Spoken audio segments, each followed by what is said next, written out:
We have no intentions to educate anyone with this podcast. We will try to talk about jiu-jitsu, but we cannot make any promises to stay on topic. Hey guys, welcome to another episode of Midgets on the mat! On the motherfucking mat! Today we're going to talk about BJJ and traditions. I'm going to read this, the meaning of tradition. Okay. From the Cambridge Dictionary.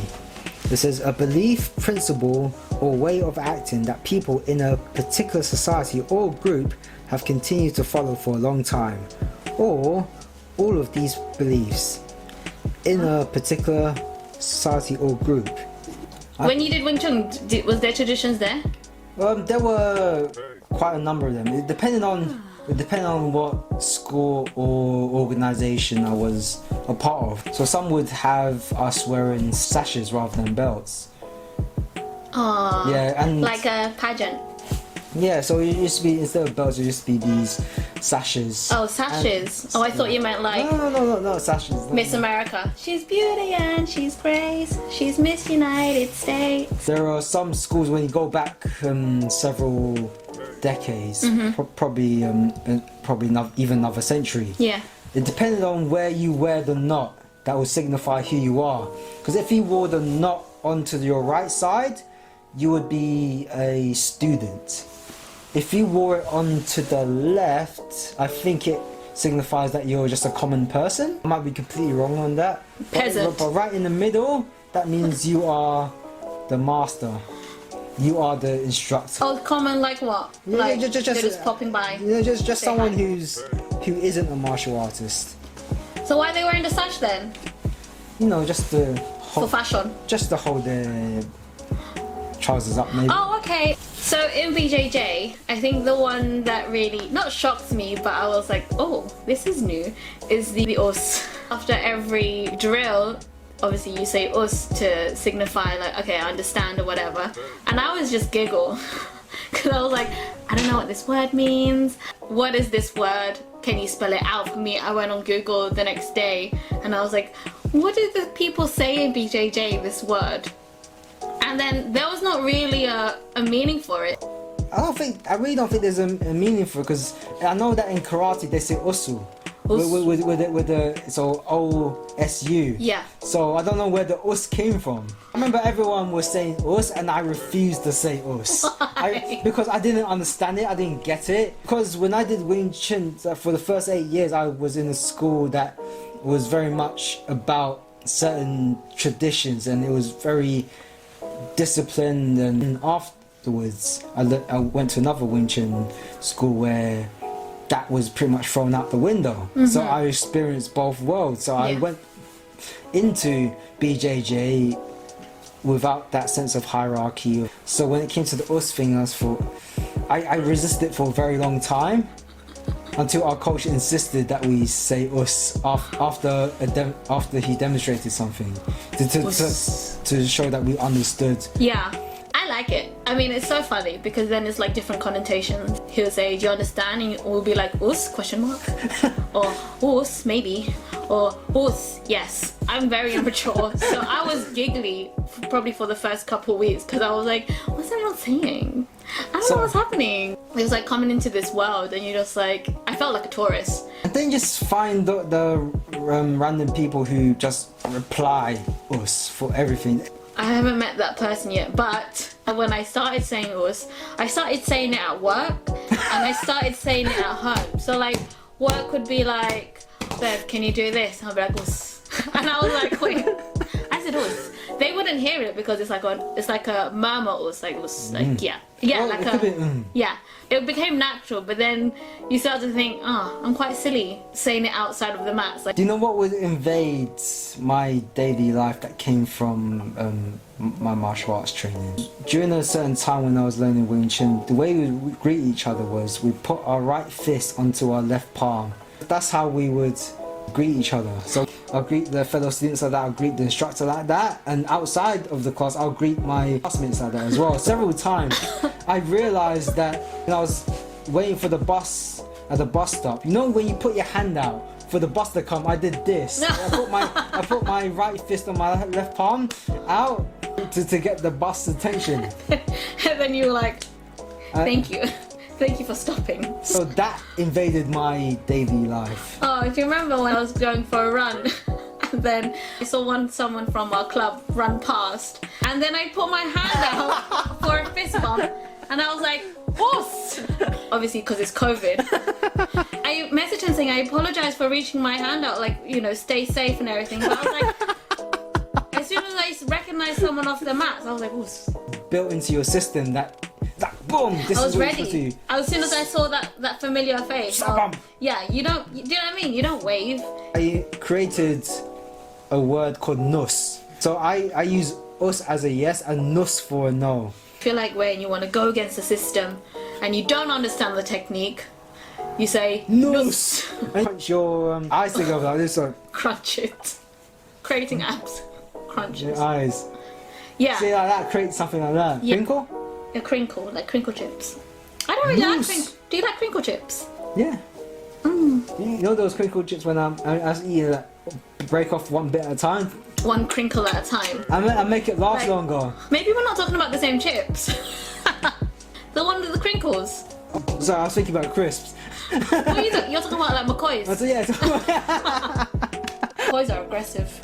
They're so crinkly. Okay, the next one I put on my list is the gauntlet, about belt whipping. So the whole point of the gauntlet, I saw it as like a celebration.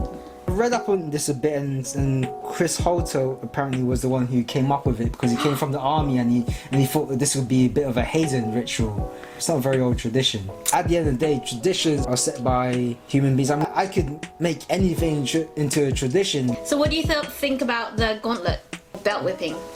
It's like S&M. There has to be like certain safety rules. Yeah. So you don't hit people in the back of the head. You don't start hitting them in the face. We had ours at the same time Yeah. when we got promoted. So I was very much disappointed that I didn't get marks on my back. Yeah, Because I am a sick bastard and I need that S&M feeling. So Wei wanted to get whipped because it arouses him. I am obsessed with scars. Everything tells a story on our bodies. So when someone's got a scar, when someone's got like a bruised eye, I love hearing about that story. I wanted marks on my back. I just felt left out. Like, oh man, everyone else got marks. I want marks too. Okay, next is not washing the belt. When you first get your belt, people are like, oh, you better not wash it. You're gonna wash your powers away. You're gonna wash away all your knowledge. Yeah, even though I didn't believe that, it was a fun thing to take part on. So I didn't wash my belt until COVID. Because I was like, I need to wash everything. So I finally washed my belt a couple weeks ago. I still haven't washed my belt. Disgusting! Wait. I need a ringworm. I still got my powers. My powers are immense and incredible, and they can split worlds apart. They can make grown men cry. We made up ways on how to start our rows. We did one where we sat on the mats, but we were back to back, and then we slap bump, and then we pounce. And there's one where we laid side by side together as a starting position before sparring. Either way, it would be back to back. And then we'll be like, are you ready? And then as soon as we touch, slap, bump. As soon as that last, we have to react quickly. Boom. We start off at a mutually vulnerable position. Because if we start from our knees, we're starting from a very neutral position where neither of us have an advantage or disadvantage. Or whoever can turn the quickest. I showed you, I don't remember if it was submission underground or something like that, but I showed I think it was one of those tag team. I think it was submission underground, and they started off with their backs on the ground, but they were facing north-south in a way, so they slapped bump and they jumped. I remember after seeing that video, I sent it to you, and I was annoyed. I was saying, these fuckers got there first. I mean, I did have a problem with hierarchy when I was doing Wing Chun, and then I realised you have a problem with authority. I do have a problem with authority, but I saw the difference when you have hierarchy and when you remove hierarchy entirely. And I saw a big difference in that. Because what generally happens when you have the hierarchy is there's some students who have that ego, that they're lower ranked, they can be put in their place. And if they don't have the tenacity or the drive to train on a consistent basis to eventually get to a certain level, then they won't be able to push their weight around.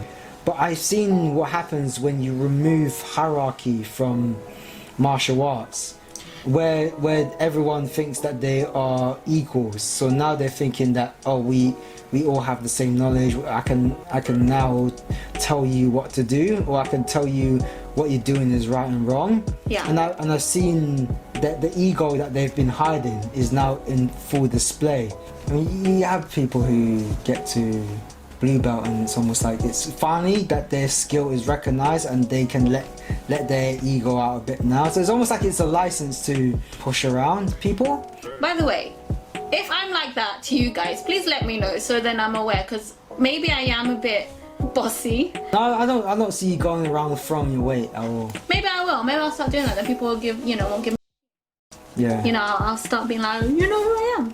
Because I kind of understand the reason why you line up in rank order, because it's almost like an aspiration. But the problem with that is belt chasing. And you get that across many martial arts. With jiu-jitsu is different because you're not paying for gradings. You're not paying for gradings to get your belts, or People pay. are you not? And most of People pay for belts. yeah, people pay for the gradings. So a yeah. lot of other schools, they would have grading days. What's grading days? So you're grading for your belt. So you're going through a grading test. So if you fail the test, you don't get your belt. If you pass the test, you get your belt. I think some jiu-jitsu schools have gradings. Test. I've been on that side where I'm paying to take my gradings and I get those belts or sashes. And I've also been on the other side of Wing Chun where there are no requirements for belts. So it's like an invisible ranking. That's cool. It's like a surprise. But like when people take their stripes off their belts. In competition. In comp. Oh my god. I didn't know that was a thing. Until like I hear like a murmur like, he took his stripes off. When I compete against this person, he didn't have his stripes off. Oh. He had a completely new belt. When he went on the podium, I saw his real belt and all his stripes. It's like all that effort, what? You're gonna do like a costume change so you can look deceiving. But the thing is, gonna show it on the mats anyway. Do you know what I mean? It's like, why are you doing that? But the thing is, I'm naturally suspicious person. So when I saw him have no stripes, I'm like, this guy's hiding some shit. It's like when I train in no-gi. When I go to no-gi classes, and when someone I don't recognize comes into our class, I'm thinking, you're hella suspicious. That guy probably knows some shit. And sometimes I'm right and sometimes I'm wrong. But yeah. I have to make sure. Is that because I'm colorblind? I can't tell the difference between a blue belt and a purple belt. They both look exactly the same to me, but they both look blue. So when a purple belt that maybe a blue belt or a purple belt I've never seen before comes into our class to train just once and I roll with them, I'm thinking, this person's a purple belt. Only wearing a certain type of gi. So a certain type of color gi. Oh, you get some schools that tell you, oh, you can only wear whites. And you're like, seriously? To be honest with you, this is restrictive of me. I remember going to a seminar. The specific requirement was you have to wear a white gi. I found that very odd because it looked aesthetically nice. It was just a bit controlling. It's like a controlling boyfriend. Like, you have to wear this in order to come here. You can't tell me what to wear. Especially what color. Black is very slimming, so I like wearing my black gi. I pulled up this quote from Bruce Lee. Okay. But styles tend to not only separate men because they have their own doctrines, and then the doctrine becomes the gospel truth that you cannot change. But if you do not have a style, if you just say, well, here I am as a human being, how can I express myself totally and completely? Now, that way you won't create a style, because style is a crystallization. That way it's a process of continuing growth. So that is where I'm at odds with wearing Ghees. That's where I'm at odds with lining up and bowing. That's where I'm at odds with slap bumps. It's because now you're taking away the individualism out of your own personal growth and your own process. Because ultimately it's about your own growth as a martial artist. Now you're using tradition, which to be honest is not practical. It's going to help me with my jiu-jitsu. Right now I'm wearing my patch right here, but it wasn't something that I was told I have to wear. Yeah, I like wearing my patches, but you're a part of something, you're a part of a team, you're a part of a family. But some people, to the point where it gets you versus them, like if you don't wear this, you're not part of us. And it's like, that's not nice. I mean, the whole point of sport, it brings everyone together, not to separate them, not to segregate everyone. That's the part that I don't like. If when you're telling someone to wear this, that and the other, and then they don't wear it, or they go to another gym and then now they're banned, and it's like, that's not how you spread the word of this sport. You're supposed to spread love and kindness. You don't spread hate and division. People don't realize until they go out and go to different schools for different seminars, or they go to competitions, is you end up liking and bonding with different people that from different schools. And in competitions, someone could smash you, or you could smash them in the competition, and you end up talking to each other afterwards, and you start saying, oh yeah, what school you're from? And say, oh yeah, I'm from this school. Say, oh yeah, I'm from that school. And it's like your differences are basically you go to different schools. Yeah. That's it's like, other than that, you're pretty much more or less doing the same thing and learning the same thing. I remember after one of my competitions, I was with some of the people in my bracket, and the guy that won gold, he was essentially teaching us this throw. Standing around, and he was just showing us, oh, this is what it did. It was no secrets. He was like, this is my throw. This is what I was trying to do to you. Well, this is what I did. That. It doesn't matter what team you're from. It doesn't matter where you come from. At the end of the day, this sport brings people together. It brings information together, and that's what counts, really. Thank you for watching or listening to this episode of Midgets on the Mat. You may like, subscribe, share, or download this episode.